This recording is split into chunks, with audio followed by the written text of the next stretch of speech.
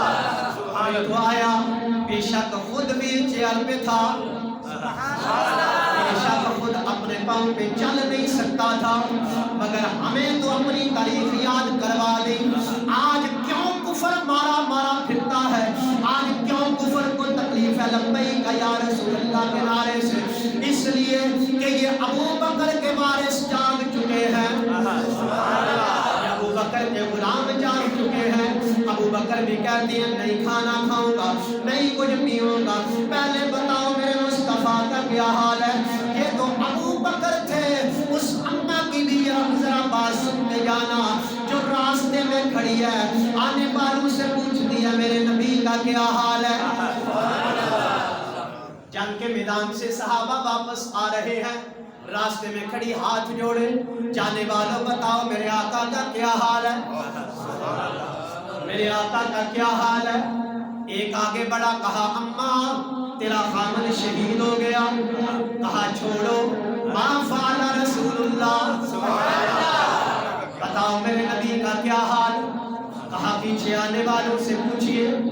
پیچھے آنے والے جو آگے آئے, اماں نے پھر ہاتھ جوڑا, بتاؤ میرے نبی کا کیا حال. کہا اماں تمہارا بھائی بھی شہید ہو چکا. کہا چھوڑ دو, ما فعل رسول اللہ, میرے نبی کا کیا حال. کہا جی پیچھے آ رہے, آنے والوں سے پھر پوچھا, انہوں نے بتایا تمہارا بیٹا بھی شہید ہو گیا,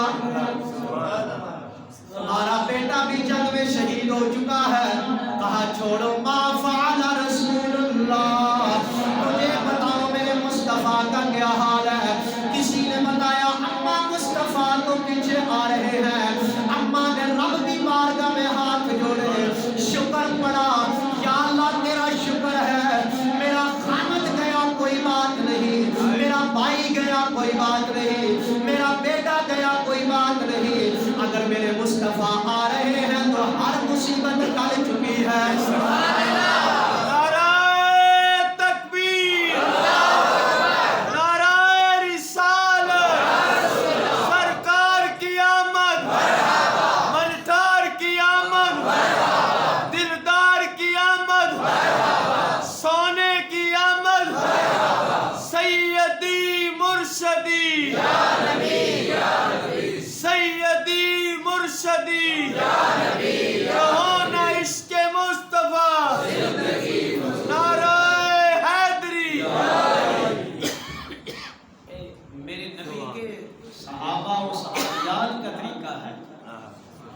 کس جگہ پہ ہیں, وہ بھی موقع آیا کہ جب میرے آقا کریم صلی اللہ علیہ وسلم اپنے اصحاب کو فرما رہے ہیں جنگ پہ جانا ہے, سب حاضر ہو گئے.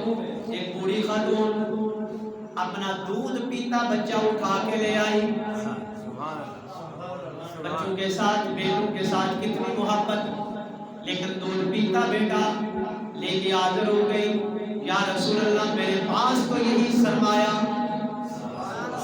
میرے آقا کریم صلی اللہ علیہ وسلم نے فرمایا یہ کیا کرے گا میدان جنگ میں جا کے.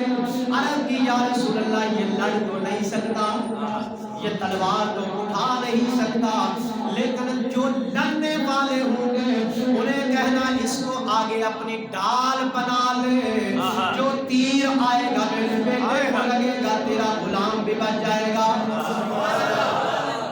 یہ کام تو دے سکتا ہے نا, یہ کام تو کر سکتا ہے. اور ہمیں اپنی تاریخ پہ ناز ہے. ہماری تاریخ میں وہ جوان ہیں کہ دو بھائی آپس میں وہ نبی پاک علیہ السلام کی بارگاہ میں حاضر ہوتے ہیں, یا رسول اللہ ہم نے بھی جنگ پہ جانا ہے. میرے آقا نے فرمایا تم چھوٹے ہو, ابھی جنگ کے قابل نہیں, چلے جاؤ. بڑا عرض کرتا ہے منت سماجت, یا رسول اللہ ہمیں لے جائیے. انارکلی میں جانا تھا, چوک پہ جانا تھا, پتہ ہے آگے گولی بھی ہے, آگے تلوار بھی ہے, زخم بھی ہوں گے, ہم شہید بھی ہو جائیں گے. ہمیں اس تاریخ پہ ناز ہے الحمدللہ. تو کہا یا رسول اللہ ہمیں لے چلو, منتیں سماجتیں کی. تو میرے آقا علیہ السلام نے بڑے کو فرمایا تم تیاری کر لے, تو تیاری کر. دوسرا چھوٹا عرض کرتا ہے یا رسول اللہ اس کو تو قبول فرما لیا، حالانکہ میں طاقت میں اس سے زیادہ ہوں، میں طاقت میں اس سے زیادہ ہوں، یا رسول اللہ مجھے بھی ساتھ لے چلیے۔ اور علماء فرماتے ہیں کہ آپ نے اپنے بھائی سے کہا، اے میرے بھائی، ہم اگر رسول اللہ نے کشتی کا کہہ دیا، یا خود انہوں نے کہا یا رسول اللہ ہمیں کشتی کروا کے دیکھ لے کون طاقتور ہے، تو علماء کہتے ہیں کان میں کوئی ایسی بات تو کی ہوگی، میرا وجدان کہتا ہے چھوٹے نے بڑے کو کہا ہوگا، بھائی آپ کو تو رسول اللہ نے قبول فرما لیا، اگر میری بھی عزت رہ جائے، جانا میدان جنگ میں، مگر جذبات یہ ہیں ہمیں الحمدللہ اس تاریخ پہ ناز ہے۔ اب وہ بڑا نیچے چھوٹا اوپر، کہا یا رسول اللہ دیکھا نہیں، میں طاقت میں زیادہ ہوں، مجھے بھی لے چلو۔ اور میں کہتا ہوں کسی پنجابی شاعر کی زبان میں وہ تو کہہ رہے تھے کہ میرے سونیا من مونیا میرا تن بدن تیرے واسطے، ہے ذوق کے رل کے پڑھ لیے محبت دینا، میرے سونیا من مونیا میرا تن بدن تیرے واسطے، میرے سونیا من مونیا میرا تن بدن تیرے واسطے، میری سوچ وچ تو میرا ہر سخن تیرے واسطے، میرے سونیا من مونیا میرا تن بدن تیرے واسطے، میرا چین تو تے قرار تو میری عزتاں تے وقار تو، کیڑا کیڑا جڑا کہتا عزت رسول اللہ نے سب کے لیے، میرا چین تو تے قرار تو میری عزتاں تے وقار تو۔ اگلے جملے میں پوری توجہ،